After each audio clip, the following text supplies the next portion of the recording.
right, hello again, and thanks so much for joining me. I'm Frederica Whitfield. Nearly 10,000 U.S. troops in Afghanistan won't be coming home next year as planned. In a major reversal, President Barack Obama delayed the anticipated troop drawdown, deciding to keep those American troops in Afghanistan through next year. I want to bring in our panel, CNN military analyst Rick Francona, a former military attaché in the Middle East. Good to see you. And Lieutenant Colonel Tony Shaffer is a former U.S. Army intelligence officer. Good to see you as well. All right, gentlemen. So I wonder, Colonel Shaffer, you first, how do you interpret this move to maintain more U.S. troops there? Does that tell you that Afghanistan is a far worse shape than you originally thought? Afghanistan is not stable. Afghanistan is a country in transition, and I think we've recognized, as the president's recognized, that ISIS now is in 10 provinces in Afghanistan, 7 of which they control. And the Taliban is resurging. As much as we saw a victory in Kunduz about 2 weeks ago, the Afghan forces were able to retake that city from the Taliban with our help.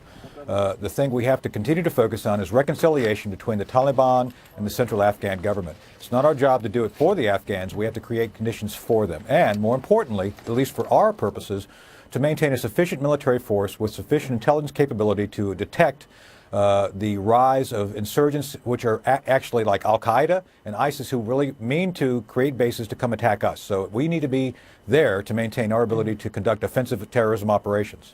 And Rick, what are the advantages you see in making this decision now as opposed to even closer to those dates of the drawdown? Well, I think it keeps the force in place and it lets everybody know that we're committed to doing this.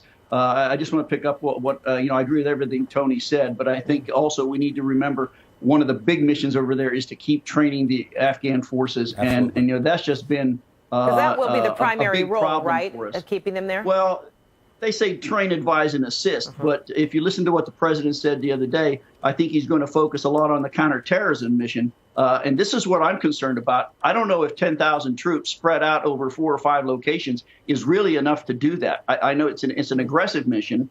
And it's a necessary mission, but if they're in Kabul or Jalalabad, one place or 2 places, that's fine. But he's talking about 5 different operating bases. When you do that, you spread your force so thin that you spend almost all your resources on force protection and intelligence gathering rather than on the core mission. So what does this tell you, Lieutenant, that, Taliban or other, forces, terrorism groups, et cetera, that they are growing and that they're formidable? Or does this also tell you something about, is it that some the Afghan people are not trainable, or perhaps, they're not able to have the same kind of dedication, I guess, to the police forcing or military forcing that the U.S. wants to see? What is it at stake here? What's at the root of the problem? Well, I agree with what Rick just said completely, and I agree the numbers are going to be a bit difficult. And let me answer your question 2 parts. First, the reason I believe we're at nearly the right number right now, because as long as they're able to do the aggressive mission assigned to them, as Rick said, if they can continue to do offensive, aggressive operations, that's the right number.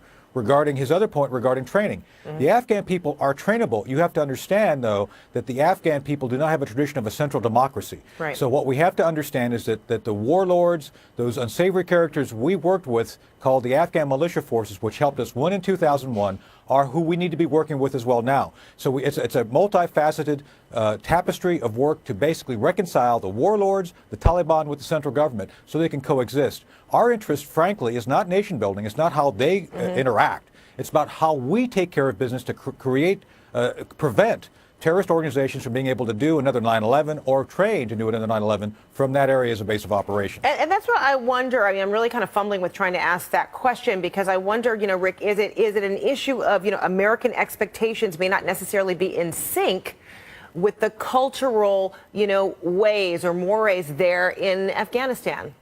Yeah, I think that's exactly right. And we go in with these cookie cutter approaches. We're going to train.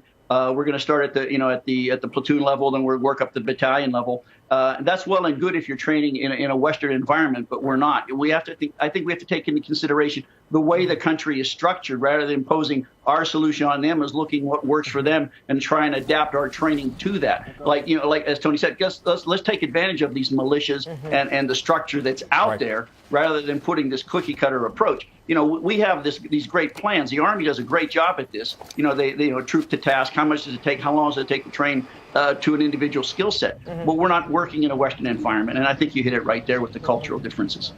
Okay, and the flip side to that is, do you think, Lieutenant, that the outcome, is far worse if the U.S. does not further dedicate the kinds of resources or at least some sort of plan to help prop up Afghanistan against whether it be Taliban or other extremist forces or groups?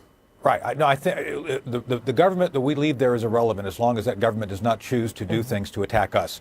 And I think, again, our job is to essentially maintain sufficient military force necessary to address our objectives. Just remember, we've never left Japan. We've never left Germany. South Korea, we actually have been there. We have 49 to 50,000 troops any given time in South Korea. We helped that country transition into a thriving democracy. So I don't believe it's in our interest to throw away the investment we've made in blood and treasure over the past 14 years, like we did in Iraq. I think we need to stay the course here. I think we're moving in the right direction by this change in policy. All right. Tony Shaffer, Rick Francona, thanks to both of you gentlemen. Always good to see you. Appreciate it. Sure. Thank you. Okay. All right, coming up, field offices, staff members, advisors. This is typically where presidential hopefuls spend most of their money, right?